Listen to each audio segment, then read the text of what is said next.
In this video, I'm going to teach you how to use Google Veo 3 on Gemini.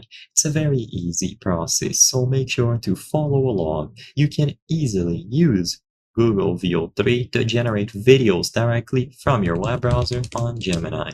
However, something that I need to make extremely clear is that for you to use Veo 3.0 or 3.1 specifically, you will need to upgrade to Google AI Plus. So on this account, I don't have Google AI Plus at the moment, and you will notice that under Tools, I do not have the option to generate a video. And if I ask Gemini to generate a video, so as you can see, I asked it to generate a video and it tells me to upgrade my subscription. So I'm going to ask it once more, can I use Google Veo 3 without a subscription?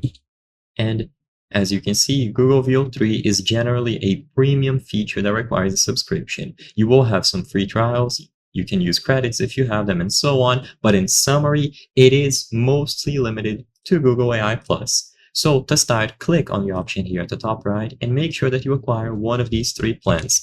All of them will include Veo. So as you can see, it is highlighted here on all of them. So choose any of these plans, the one that benefits you the most. Once you have Veo 3, it's as simple as going over to Tools and selecting Video. So if you do have a Google AI Plus subscription active, you will find it under Tools, and instead of Create Images, you should see Video, just like this example screenshot here. And then you can now ask it to generate any sort of video. Bring ideas to life in an 8-second video with sound. Describe a scene and add details like visual style and background music. So now you can go wild and ask it to generate any sort of video. So I hope I was able to help you. If this video helped you, please consider subscribing. As you can see, according to our channel metrics, 83% of the people watching our videos are not subscribed. By subscribing, you can help us make higher quality videos. Thank you for watching, and I'll see you on the next one.